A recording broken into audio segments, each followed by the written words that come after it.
जय हिंद बच्चों। आज के इस वीडियो में हम पढ़ने वाले हैं effect of temperature on resistance. साथ ही साथ हम पढ़ेंगे superconductors and superconductivity और series and parallel combination of resistances. Start करते हैं पहले टॉपिक से। फर्स्ट टॉपिक है हमारा effect of temperature on resistance. अब देखिए, जो हम रेजिस्टेंस की बात कर रहे थे तो लास्ट वीडियो में हमने रेजिस्टेंस के बारे में क्या पढ़ा था। रेजिस्टेंस का एक फॉर्मूला आया था, R is equal L into M upon N E square A tau. इस फॉर्मूले में अगर हम बात करें तो m इलेक्ट्रॉन का मास है, e इलेक्ट्रॉन का चार्ज है, जो यूनिवर्सल कांस्टेंट है। अगर हम इन कांस्टेंट को यहां से हटा दें तो ये क्या हो जाता है आपका r is equal L by n E square A tau. Clear? ये डायरेक्टली प्रोपोर्शनल हो जाएगा। अगर हम यहां से देखें तो यहां से हमको थोड़ा सा इसमें जब हम m और e को रिमूव करते हैं तो m और e को रिमूव करने पे हमको मिलेगा r is directly proportional to l upon n A tau. अगर हम इसको देखें तो यहां से हमको चार फैक्टर मिलने वाले हैं।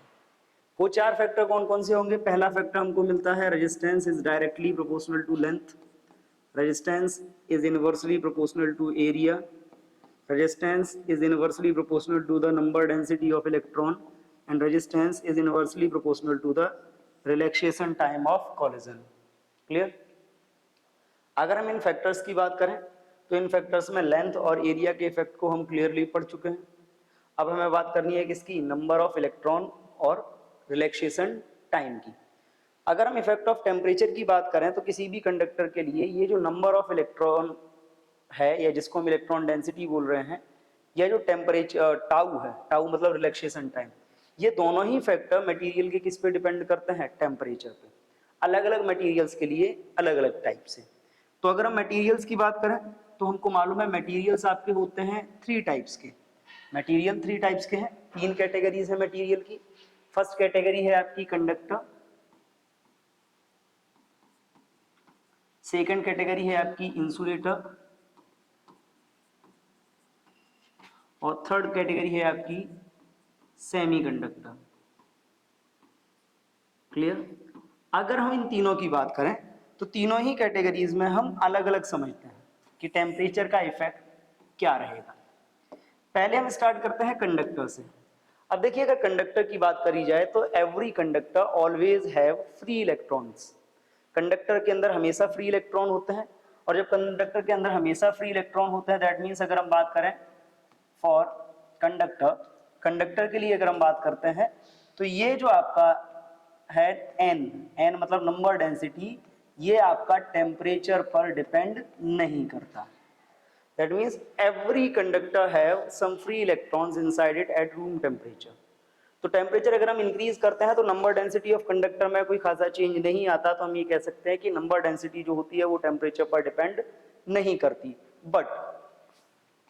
बट जब हम बात करते हैं रिलैक्सेशन टाइम की, तो रिलैक्सेशन टाइम क्या है? Relaxation time is the average time gap between two successive collision, या हम कहें relaxation time is the time taken by any free electron to cover mean free path. जितनी देर में वो मीन फ्री पाथ कवर करता है या दो कॉलिजन के बीच की जो एवरेज टाइम गैपिंग होती है, that is called relaxation time. अब सपोज आपने कंडक्टर का टेम्परेचर इंक्रीज किया, आप टेम्परेचर इंक्रीज करते हो तो मैकेनिज्म क्या होगा कि आपने टेम्परेचर इंक्रीज किया तो फ्री इलेक्ट्रॉन्स की काइनेटिक एनर्जी इंक्रीज होगी। काइनेटिक एनर्जी इंक्रीज होने का मतलब है कि फ्री इलेक्ट्रॉन की वेलोसिटी इंक्रीज होगी। वेलोसिटी इंक्रीज होने का मतलब है कि जो relaxation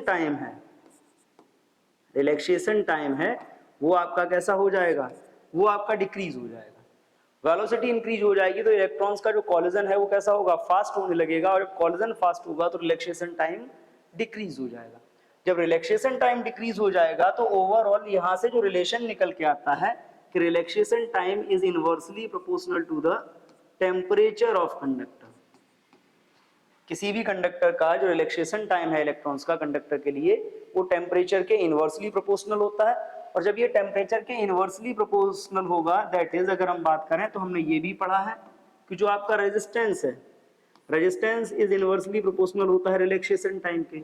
so we can say on increasing the temperature resistance can also increase।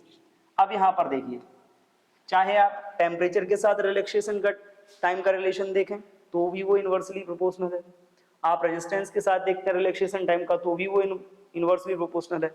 तो इन दोनों को जब हम कंपेयर करते हैं तो इन दोनों को कंपेयर करने पे हमको एक सीधा सीधा रिलेशन मिलता है कि जब आप टेम्परेचर को इंक्रीज करोगे तो टेम्परेचर इंक्रीज करने पे जो आपका रेजिस्टेंस है वो भी इंक्रीज हो जाएगा फॉर द कंडक्टर। क्लियर।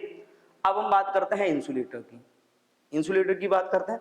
अब देखिए इंसुलेटर्स में क्या है, इंसुलेटर्स में नॉर्मली फ्री इलेक्ट्रॉन्स नहीं होते, और जब फ्री इलेक्ट्रॉन होते ही नहीं है तो कॉलिजन का तो कोई मतलब है नहीं, और कॉलिजन नहीं होगा तो रिलैक्सेशन टाइम की भी बात नहीं करेंगे। लेकिन जब किसी इंसुलेटर का हम टेम्परेचर इंक्रीज करते हैं तो टेम्परेचर इंक्रीज करने पे क्या होता है कि उसमें इलेक्ट्रॉन फ्री होना शुरू हो जाते हैं। That means on increasing the temperature, जब आप टेम्परेचर इंक्रीज करते हो तो टेम्परेचर इंक्रीज करने पे इंसुलेटर के अंदर जो नंबर ऑफ फ्री इलेक्ट्रॉन है वो भी क्या होता है, इंक्रीज होना शुरू हो जाता है। और जब टेम्परेचर इंक्रीज करने पे नंबर ऑफ इलेक्ट्रॉन इंक्रीज होगा, नंबर ऑफ इलेक्ट्रॉन इंक्रीज होने का मतलब क्या है, आपने ये पढ़ रखा है कि जो रेजिस्टेंस है वो क्या होता है, that is inversely proportional to n. Inversely proportional to n होने का मतलब ये है कि इंसुलेटर में अगर आप टेम्परेचर इंक्रीज करोगे तो इंसुलेटर का जो रेजिस्टेंस है वो डिक्रीज हो जाएगा। क्योंकि आप इंसुलेटर का टेम्परेचर इंक्रीज करते हो तो टेम्परेचर इंक्रीज करने पे number of free electron increase होगा, जिसके कारण क्या होगा, टेम्परेचर डिक्रीज हो जाएगा। क्लियर। आगे बात करते हैं, रेजिस्टेंस डिक्रीज हो जाएगा। सेम कॉन्सेप्ट फॉलो होता है सेमीकंडक्टर्स में। अब देखिए सेमीकंडक्टर्स में क्या है, जैसे हम सेमीकंडक्टर की अगर बात करते हैं तो सेमीकंडक्टर्स में क्या है कि इसमें भी जब आप टेम्परेचर इंक्रीज करते हो तो सेमीकंडक्टर्स में भी टेम्परेचर इंक्रीज करने पे जो नंबर ऑफ फ्री इलेक्ट्रॉन है वो इंक्रीज होने लगता है। सेमीकंडक्टर में भी टेम्परेचर इंक्रीज करने पे number of free electron increase होता है, और जब नंबर ऑफ फ्री इलेक्ट्रॉन इसका भी इंक्रीज होगा तो क्या होगा, इसमें भी आपका वही रिलेशन आएगा कि जब आप टेम्परेचर बढ़ाओगे तो टेम्परेचर के बढ़ाने पे क्या होगा, जो आपका रेजिस्टेंस है वो कम हो जाएगा। तो अगर हम इस एनालिसिस से देखें तो यहाँ से हमको इतना तो क्लियर हो जाता है कि टेम्परेचर इंक्रीज करने पे कंडक्टर्स का रेजिस्टेंस बढ़ता है, बट जो आपके इंसुलेटर हैं या सेमीकंडक्टर हैं इनका रेजिस्टेंस कम होता है। क्लियर। ये हमको मालूम पड़ गया कि क्वालिटेटिव क्या इफेक्ट है, बट अगर हम क्वांटिटेटिव इफेक्ट की बात करें, क्वालिटी हमको मालूम पड़ेगी कि इसमें बढ़ रहा है, इसमें दोनों में कम हो रहा है, इंक्रीज हो रहा है उधर कंडक्टर्स में, इंसुलेटर सेमीकंडक्टर में डिक्रीज हो रहा है, बट कितनी क्वांटिटी होगी, क्या वैल्यू होगी इस इंक्रीज की रेशियो की या इस डिक्रीज की रेशियो की, हम उसकी बात करते हैं। तो अगर इसके क्वांटिटेटिव इफेक्ट के लिए बात करी जाए तो अब इसमें देखिए क्वांटिटेटिव इफेक्ट की बात करते हैं कि सपोज आपने एक मटेरियल लिया, आप मटेरियल का टेम्परेचर और रेजिस्टेंस का रिलेशन देखना चाहते हैं। मान लीजिए θ1 टेम्परेचर पे इसका रेजिस्टेंस कितना था R1, आपने टेम्परेचर चेंज करके थीटा कर दिया, इसका रेजिस्टेंस हो गया R2। क्लियर। टेम्परेचर चेंज करोगे रेजिस्टेंस चेंज होगा। बेसिकली हम कंडक्टर्स के लिए ये रिलेशन फाइंड कर रहे हैं। अब अगर हम यहाँ पे ये बात करें कि चेंज इन रेजिस्टेंस कितना होगा, नाउ चेंज इन रेजिस्टेंस। अब देखिए चेंज इन रेजिस्टेंस की अगर बात करी जाए तो यहां पर जो चेंज इन रेजिस्टेंस आएगा वो क्या आएगा, फाइनल रेजिस्टेंस माइनस इनिशियल। अब देखिए ये आया आपका चेंज इन रेजिस्टेंस। अगर इस चेंज इन रेजिस्टेंस की बात करी जाए तो एक बात याद रखिए, किसी भी कंडक्टर के लिए जो चेंज इन रेजिस्टेंस है वो दो फैक्टर्स पे डिपेंड करता है। फर्स्ट चेंज इन टेम्परेचर पे, आप जितना टेम्परेचर चेंज करोगे उसके अकॉर्डिंग रेजिस्टेंस चेंज होगा। Second initial resistance of the conductor, initial आपने रेजिस्टेंस क्या लिया हुआ कंडक्टर का, ये उस पर भी डिपेंड करेगा। हम दोनों फैक्टर्स के साथ बात करते हैं। तो फॉर कंडक्टर्स, अगर कंडक्टर के लिए बात करी जाए तो कंडक्टर के लिए जो आपका चेंज इन रेजिस्टेंस है, चेंज इन रेजिस्टेंस का मतलब डेल्टा आर, या इसको हम लिख रहे हैं R2 minus R1, that is directly proportional to θ2 minus θ1। Clear. First तो ये। सेकेंड क्या होता है कि जो चेंज इन रेजिस्टेंस है R2 minus R1 that is also proportional to the initial resistance of the conductor. Clear?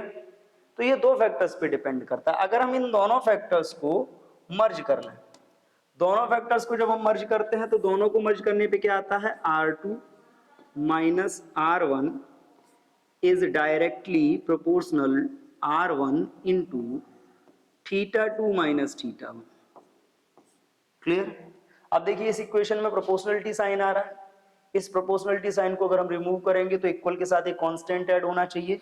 हम यहाँ पे इसको रिमूव करते हैं और रिमूव करने के बाद यहाँ पे एक कांस्टेंट आता है कि R2 minus R1 is equal, एक कांस्टेंट यहाँ पे आया अल्फा इंटू, बाकी का हमारा क्या था, R1 इन ब्रैकेट θ2 माइनस θ1।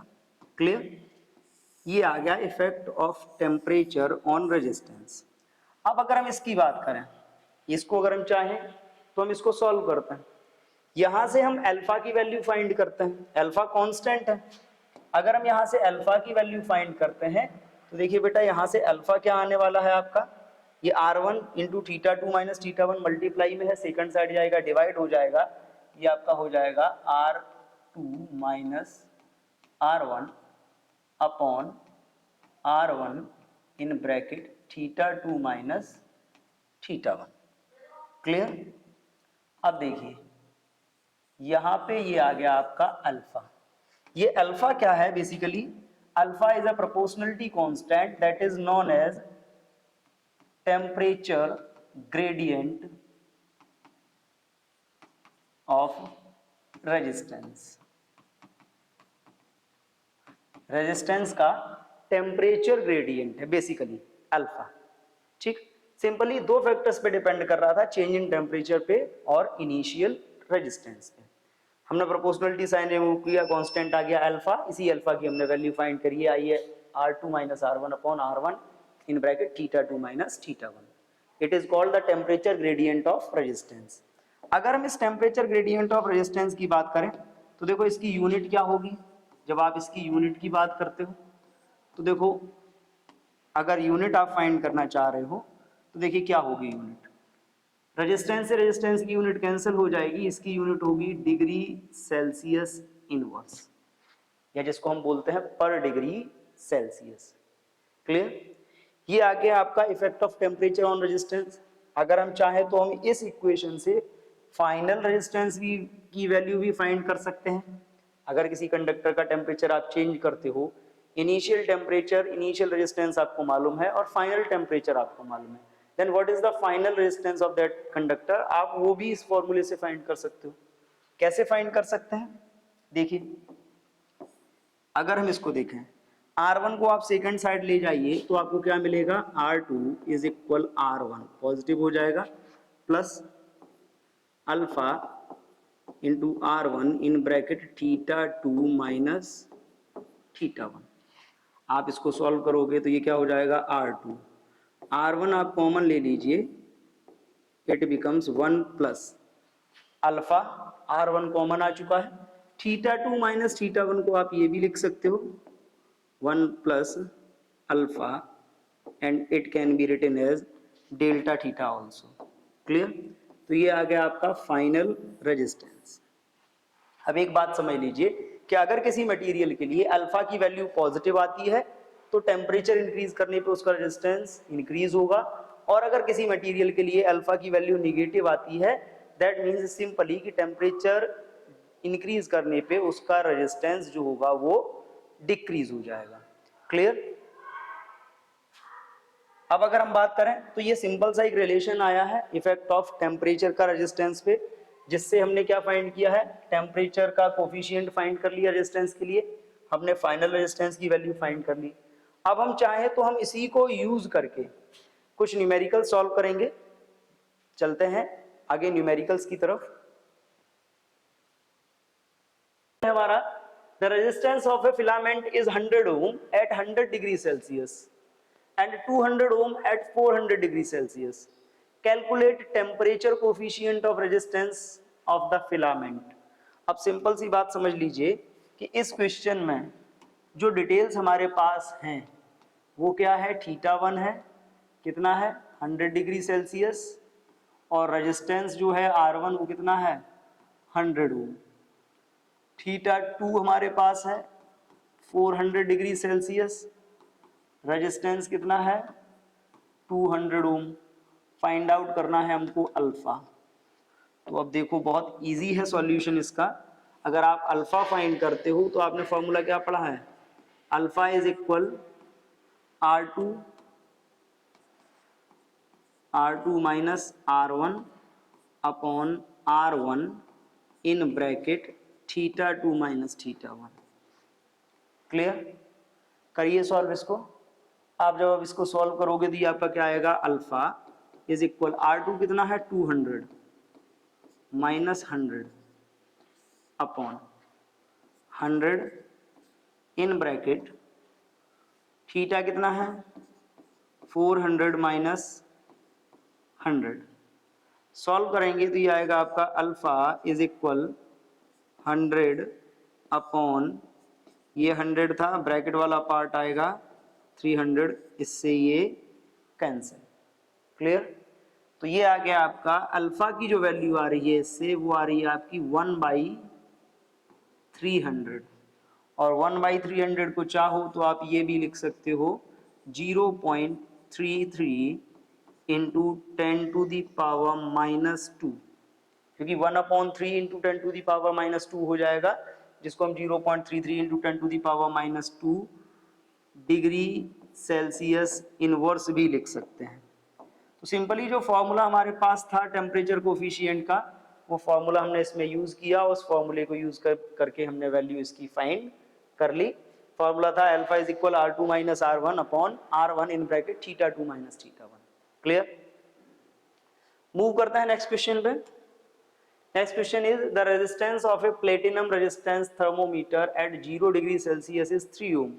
फिर से वही समझ लीजिए, क्या क्या डिटेल्स हैं आपके पास। Theta 1 0 degree Celsius, R1 3.0 ohm, theta 2 100 degree Celsius, कितना है रेजिस्टेंस 100 पे 3.75 ohm. The resistance at unknown temperature, theta 3 हमको मालूम करना है, इज कितना है 3.15 ओम। इस अननोन टेम्परेचर की वैल्यू फाइंड करनी है। क्लियर? अगर इस अननोन टेम्परेचर की वैल्यू फाइंड करनी है तो अननोन टेम्परेचर की वैल्यू के लिए देखिए हम कोफिशिएंट का फॉर्मूला लगा सकते हैं। तो अब देखो दोनों ही कंडीशंस में, चाहे आप थीटा 1 से थीटा 2 पे जाएं, चाहे आप थीटा 1 से थीटा 3 पे जाएं, दोनों ही कंडीशंस में जो आपका टेम्परेचर कोफिशिएंट है वो कैसा रहेगा, कोफिशिएंट ऑफ रेजिस्टेंस जो रहेगा वो सेम रहेगा। और आपने पढ़ा हुआ है अल्फा इज इक्वल क्या होता है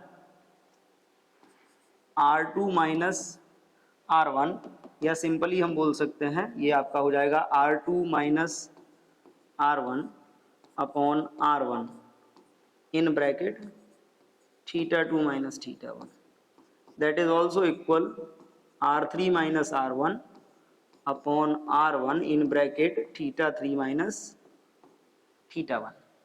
क्लियर? दोनों ही प्रोसेस के लिए सेम रहेगा। जब दोनों प्रोसेस के लिए सेम रहेगा तो अब इसको देखो, आप इसको जब सॉल्व करोगे तो क्या होगा, इसको अल्फा को इग्नोर कर दो, इनको सॉल्व करो। R2 की वैल्यू कितनी है 3.75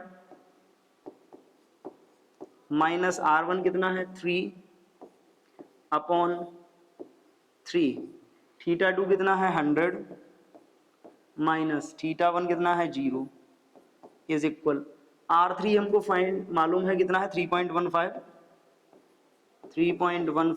माइनस R1 कितना है 3 अपॉन ये कितना होगा 3 इन ब्रैकेट थीटा 3 माइनस 0। अब देखिए 3 से ये 3 कैंसल, आप इसको सॉल्व करोगे 3.75 में से 3 लेस होगा 0.75 अपॉन 100 इज इक्वल, इधर सॉल्व करोगे तो ये कितना होगा 0.15 अपॉन थीटा 3। थीटा 3 को इधर लाइए तो थीटा 3 इज इक्वल क्या होगा 0.15, ये 100 इधर आएगा, मल्टीप्लाई हो जाएगा अपॉन 0.75। क्लियर? देखिए 0.75 से आप जब कैंसिल करोगे, इसको कैंसिल करोगे तो ये आएगा 5 से 100 को कैंसिल करोगे तो ये आएगा आपका 20 degree Celsius. That means the unknown temperature is 20 degree Celsius. Clear? हमने इसमें कोफिशिएंट का फॉर्मूला यूज किया है और दोनों ही कंडीशंस में जो कोफिशिएंट रहेगा वो कैसा रहेगा, सेम। तो जब कोफिशिएंट सेम रहेगा तो हमने उसको सेम अप्लाई करके इसको कैलकुलेट कर लिया। यहाँ पर हमारा आ गया अननोन टेम्परेचर, जिसपे रेजिस्टेंस कितना था 3.15, वो होगा 20 degree Celsius. Clear? Now we will move to the next topic, variation of resistivity with temperature. अब सिंपल सा एक बात समझ लीजिए कि अगर रेजिस्टेंस वेरी कर रहा है टेम्परेचर के साथ तो रेजिस्टिविटी भी वेरी करेगी। क्यों वेरी करेगी वो भी समझ लीजिए। क्योंकि आपको ये मालूम है कि जो रेजिस्टिविटी होती है, रेजिस्टिविटी का जो फॉर्मूला होता है रो इज इक्वल क्या होता है, R into A by L. R into A by L का मतलब R की वैल्यू होती है L into M upon N E square A tau into A by L. A से ए कैंसिल, एल से एल, ये आता है आपका rho is proportional to 1 upon N into tau. यानी कि दो फैक्ट यहाँ पे हमको मिलते हैं, inversely proportional to N rho and rho is inversely proportional to tau.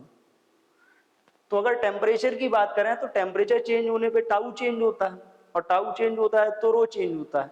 जब आप कंडक्टर्स की बात करते हो तो कंडक्टर्स में क्या होता है कि टेम्परेचर इंक्रीज करने पे टाउ डिक्रीज होता है, तो रेजिस्टिविटी भी क्या होगी, इंक्रीज होगी। सेम चलेगा, अगर आप यहां से देखो तो अगर रेजिस्टेंस इंक्रीज हो रहा है तो रेजिस्टिविटी भी क्या होगी, इंक्रीज होगी। और जब रेजिस्टिविटी भी इंक्रीज होगी तो इसमें जो सारी कैलकुलेशन रहेंगी वो कैसी रहेंगी, रेजिस्टेंस के सेम रहेंगी, सेम एज रेजिस्टेंस। क्लियर? आपने फॉर्मूला क्या पढ़ा है, R2 is equal R1 in bracket 1 plus alpha into delta theta. ठीक है? अगर हम इसमें वैल्यू रखें तो R2 ये क्या होगा आपका, rho 2 into L upon A is equal क्या होगा, rho 1 into L upon A 1 plus alpha into delta theta. L A से एल ए कैंसिल, फॉर्मूला क्या आ जाएगा, rho 2 is equal rho 1 in bracket 1 plus alpha into delta theta.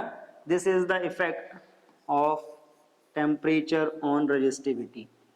Clear? यही ऐसा ही formula किसमें आया था, रेजिस्टेंस में। और चाहो तो आप इसमें भी ये लिख सकते हो, इसके लिए भी फॉर्मूला यूज कर सकते हो, alpha is equal rho 2 minus rho 1 upon rho 1 in bracket theta 2 minus theta 1। Clear? ये भी हो सकता है, जैसे आपका रेजिस्टेंस का इफेक्ट था वैसे ही रेजिस्टिविटी के लिए भी हो सकता है। सेम इफेक्ट रहते हैं, जो रेजिस्टेंस पे इफेक्ट रहेगा टेम्परेचर का वही इफेक्ट रहेगा किस पे, रेजिस्टिविटी पे। और सेम हम बात कर सकते हैं कि जो कंडक्टर्स होते हैं, जो कंडक्टर्स हैं, कंडक्टर्स का जो रेजिस्टेंस होता है वो टेम्परेचर इंक्रीज करने पे इंक्रीज होता था, तो इसका भी इंक्रीज होगा, रेजिस्टिविटी भी इंक्रीज होगी। इंसुलेटर्स जो होते थे उनका रेजिस्टेंस टेम्परेचर इंक्रीज करने पे डिक्रीज होता था, तो इनकी भी डिक्रीज होगी। इंसुलेटर्स जो होते थे सेमीकंडक्टर्स में भी सेम रहेगा, सेमीकंडक्टर्स का भी टेम्परेचर इंक्रीज करोगे तो रेजिस्टेंस डिक्रीज होता था, रेजिस्टिविटी भी डिक्रीज होगी। Clear? Now we will move to the next topic, that is superconductor और superconductivity। अब एक सिंपल सी बात समझ लीजिए कि अगर हम बात करें तो हमको एक बात मालूम है कि अगर आप टेम्परेचर इंक्रीज करते हो तो टेम्परेचर इंक्रीज करने पे क्या होता है, जो रेजिस्टिविटी है, रेजिस्टिविटी ऑफ कंडक्टर क्या होती है, इंक्रीज होती है। तो अगर हम टेम्परेचर को डिक्रीज करना शुरू करें तो क्या होगा, जो रेजिस्टिविटी है, जो रेजिस्टिविटी है वो क्या होगी, डिक्रीज होगी।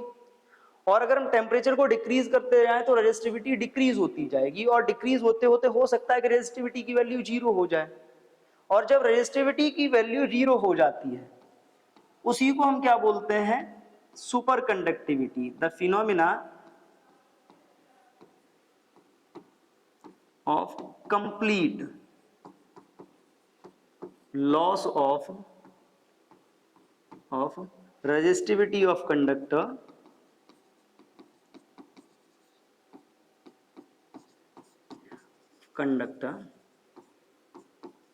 below a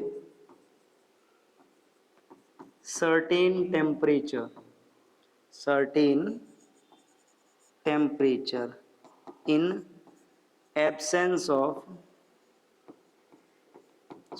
magnetic field। देखिए मैग्नेटिक फील्ड नहीं होना चाहिए, magnetic field is called resistivity,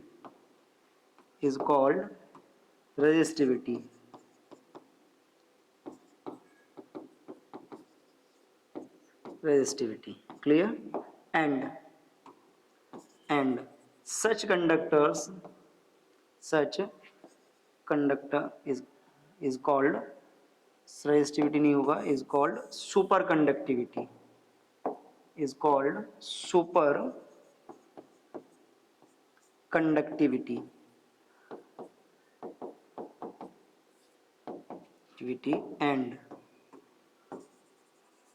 and such conductors are called superconductors। Clear? तो सिंपल सी प्रोसेस है कि जब टेम्परेचर इंक्रीज करते हो तो रेजिस्टिविटी इंक्रीज होती है।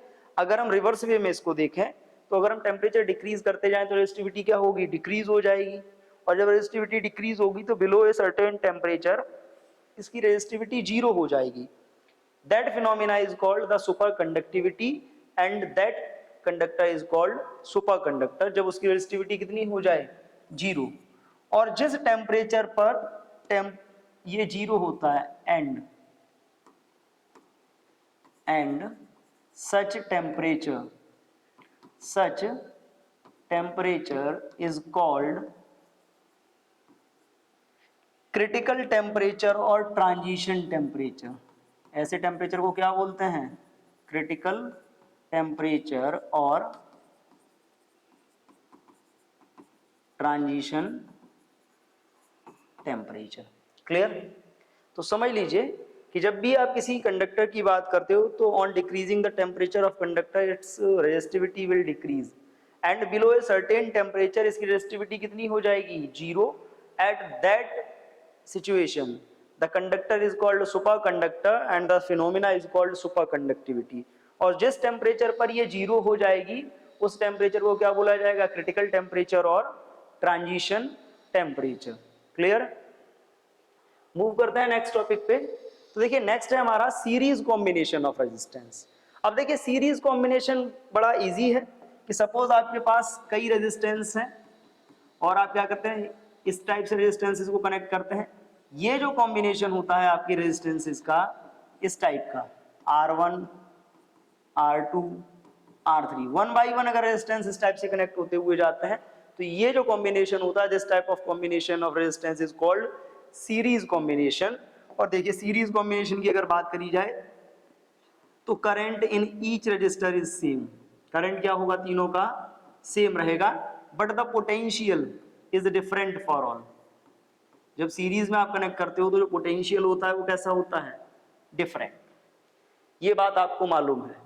दो फैक्ट आपको मालूम होने चाहिए इन सीरीज जो आपका होगा करंट कैसा रहेगा, कांस्टेंट रहेगा, और जो आपका वोल्टेज रहेगा वो कैसा होगा, वो कांस्टेंट नहीं होगा, वो चेंज होगा। जब वोल्टेज चेंज होगा देन टोटल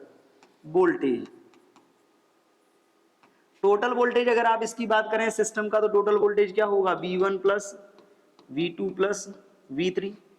आपने पढ़ा है V इज इक्वल होता है IR इज इक्वल, करंट तो सेम है तो IR1 plus I R two plus I R three. Clear? I R one, I R two और I R three.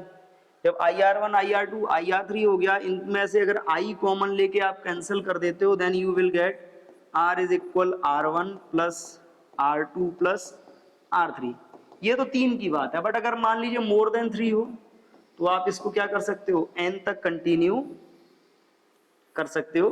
This type of combination of resistance is called series combination. Simply 1 by 1 अगर connect हो रहे हैं तो ये जो combination बन रहा है, this is called the series combination.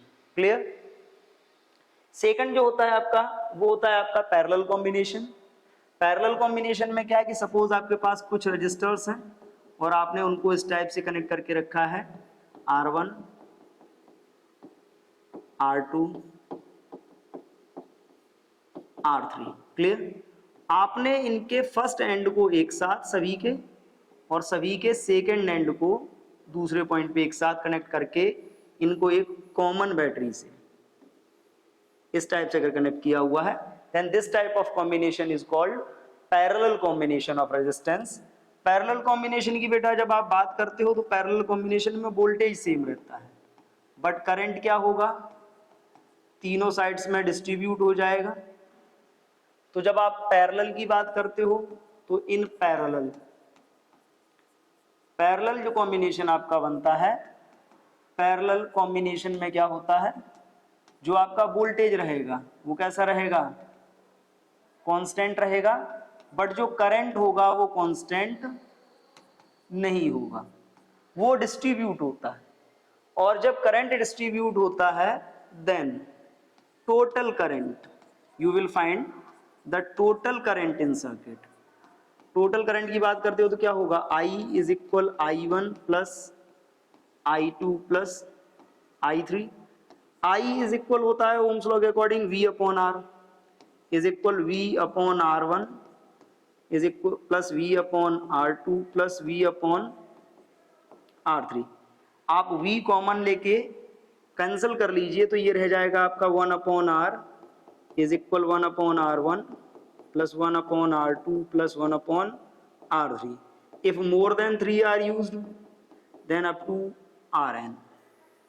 This type of combination of resistors is called the parallel combination. Clear? और एक कॉमन सी बात है, सीरीज कॉम्बिनेशन में जो रेजिस्टर्स कनेक्ट होते हैं वो 1 by 1 अरेंजमेंट में होते हैं, जबकि जो पैरेलल कॉम्बिनेशन होता है, पैरेलल कॉम्बिनेशन में रेजिस्टेंसेस का जो अरेंजमेंट होता है वो ऑल टुगेदर के हिसाब से होता है। ऑल टुगेदर का मतलब है सारे रेजिस्टेंसेस का इनिशियल पॉइंट एक होगा, फाइनल एक पॉइंट पे कनेक्ट होंगे। करंट डिस्ट्रीब्यूट हो जाएगा तो वो क्या हो जाएगा, पैरेलल, और करंट अगर इक्वल बना रहता है तो वो सीरीज कॉम्बिनेशन। क्लियर? अब कुछ क्वेश्चंस हैं सीरीज और पैरेलल कॉम्बिनेशन के जिनको हम सॉल्व करते हैं। देखिए एक डायग्राम सामने आपको दिया गया है, इस क्वेश्चन में हमको करना क्या है, network of resistor is connected to a 16 volt battery of internal resistance of 1 ohm as shown in the figure. Compute the equivalent resistance of the network and voltage drops VAB and VCD. Total resistance find करना है। तो अब देखो total resistance में देखिए 4 ohm and 4 ओम किस में है, पैरेलल में है। पहले हम यहीं से स्टार्ट करते हैं, 4 ohm and 4 ohm are in parallel. ठीक है, अब यहां पर देखो तो ये 4 और 4 किसके बीच में कनेक्ट हैं, ए बी के। तो हम ये क्या कर लेते हैं, R A B, R A B हम फाइंड करते हैं। पैरेलल में कनेक्ट हैं तो पैरेलल के लिए फॉर्मूला क्या होता है, 1 upon R, A B is equal 1 upon 4 plus 1 upon 4 यानी कि 2 अपॉन 4। 2 अपॉन 4 कैंसिल करोगे तो ये आएगा 1 अपॉन 2, यानी कि यहां से आया आपका R A B is equal कितना आ गया, 2 ओम। क्लियर? इसके बाद आप देखिए, इसके बाद आप आते हैं इसमें 12 और 6 पे। तो 12 और 6 के लिए जब आप बात करते हैं, now 12 ohm and 6 ohm are in parallel.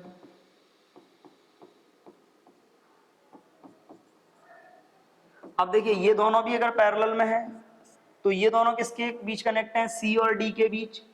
तो 1/r C D is equal क्या होगा, 1/12 प्लस 1/6, एलसीएम आएगा 12, 1 + 2 यानी कि 3/12। 3/12 सॉल्व करोगे तो ये R C D is equal आएगा आपका 4 ओम। क्लियर। इन दोनों का सॉल्व होके आ गया, इन दोनों का सॉल्व होके आ गया। अब देखिए इन दोनों के सॉल्व होके हमको मिला क्या, इन दोनों का टोटल मिला है 2 ओम, इन दोनों का टोटल मिला है 4 ओम। अब अगर हम बात करें यहां पे नाउ इक्विवेलेंट, क्या बोला गया है, इक्विवेलेंट रेजिस्टेंस इन सर्किट। अब इस सर्किट के लिए देखिए R इज इक्वल, ये 2, ये 1, ये 4 और ये 1, ये सारे किस में आ जाएंगे, सीरीज में। ये सारे सीरीज में आ जाएंगे। जब ये सारे सीरीज में आ जाएंगे तो ये क्या होगा, 2 ohm plus 1 ohm plus 4 ohm plus 1 ohm, 2 1 3 and 4 7 1 8। तो R इज इक्वल क्या आया, 8 ओम।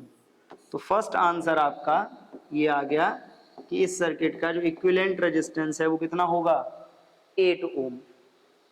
अब 8 ओम रेजिस्टेंस के बाद आपको क्या फाइंड करना, open the voltage drops VAB and VCD। अब देखिए वोल्टेज का फॉर्मूला होता है V इज इक्वल IR, तो हमको क्या चाहिए, करंट चाहिए। करंट के लिए अगर हम बात करें, now current in circuit, now current in circuit. अगर आप सर्किट के करंट की बात करते हो, करंट का फॉर्मूला होता है I इज इक्वल V/R। कितना वोल्टेज लगाया है, 16, R कितना आया है 8, यानी कि करंट आ गया आपका 2 एम्पियर। कितना आ गया करंट, 2 एम्पियर। और जब आपका करंट 2 एम्पियर आ गया तो आप जरा यहां पे देखो, करंट आपका 2 एम्पियर आया है। नाउ VAB इज इक्वल क्या होगा, V इज इक्वल होता है IR, AB का रेजिस्टेंस कितना है 2 इंटू 2। क्लियर। ये आ गया आपका कितना, 4 वोल्ट। और VCD इज इक्वल IR, ये भी इसका कितना 4 इंटू करंट 2, ये कितना आ गया 8 वोल्ट। क्लियर। ओके, तो फर्स्ट आंसर आपका ये आ गया और सेकंड के जो आंसर्स थे वो आपके ये आ रहे हैं दोनों। V इज इक्वल IR लगा दिया, I हमने फाइंड कर लिया और R हम पहले ही कैलकुलेट कर चुके हैं। Clear. Now we will move to the next topic, next question. Calculate the steady current through 20 ohm resistor in circuit. 20 ohm, ठीक, सॉरी 20 ओम नहीं है, 2 ओम है। Through 2 ohm resistor in the circuit shown in figure. 2 ohm कौन सा है, ये वाला। इस 2 ओम में हमको करंट फाइंड करना है। क्या फाइंड करना है, करंट। अब इस करंट के लिए देखिए, सबसे पहले आपको टोटल रेजिस्टेंस मालूम होना चाहिए। अब टोटल रेजिस्टेंस के लिए देखो जरा, इसमें बीच में एक कैपेसिटर लगा हुआ है ये, और यहां पर जो वोल्टेज सोर्स है वो क्या है, बैटरी। और ये याद रखिए बैटरी एक डीसी सोर्स है, सेल है, सेल एक डीसी सोर्स है। तो हमको मालूम होता है करंट कौन सा होगा, DC current. DC current, DC current could not pass through capacitor, could not pass through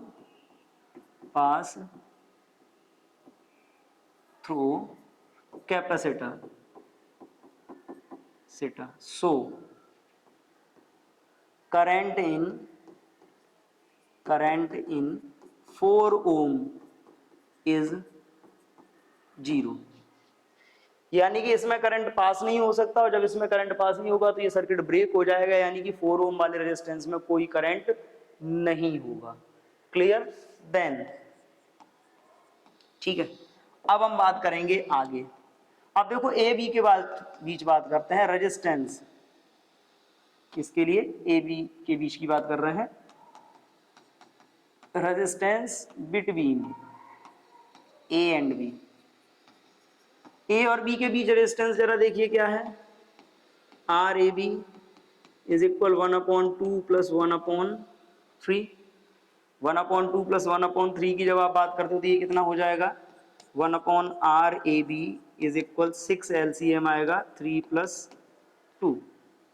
ये R A B is equal हो गया 6/5 ओम, या R A B is equal 1.2 ohm. But हमारा टारगेट ये है ही नहीं, हमें फाइंड करना है 2 ओम वाले में करंट। करंट के लिए हमें टोटल रेजिस्टेंस चाहिए था, इसलिए हमने ये किया। अब अगर हम इसकी बात करें कि टोटल रेजिस्टेंस कितना होगा, टोटल रेजिस्टेंस इन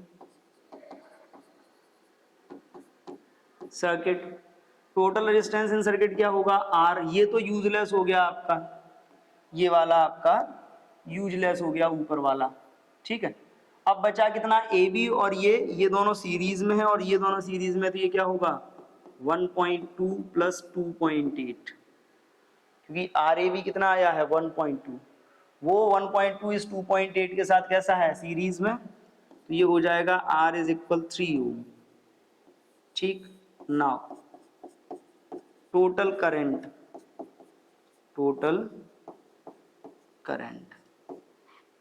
ठीक है। अब देखिए टोटल करंट की बात करी जा रही है, टोटल करंट की अगर हम बात करते हैं तो total current I is equal क्या होगा, V/R। कितना होगा, V/R। V कितना अप्लाई किया है 6, R कितना है 3, तो टोटल करंट I पास हुआ 2 एम्पियर।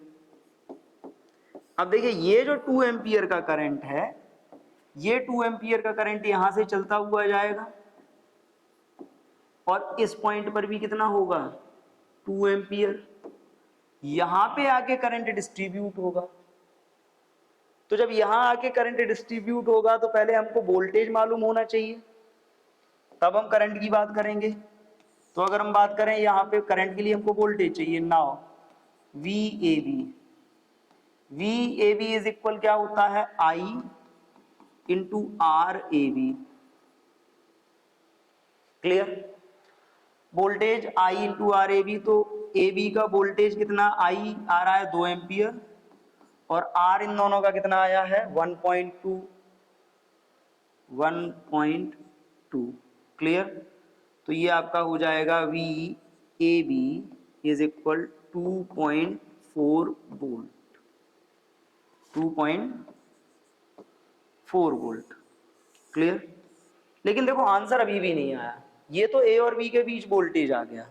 अब हमको फाइंड करना है 2 ओम में करंट कितना होगा।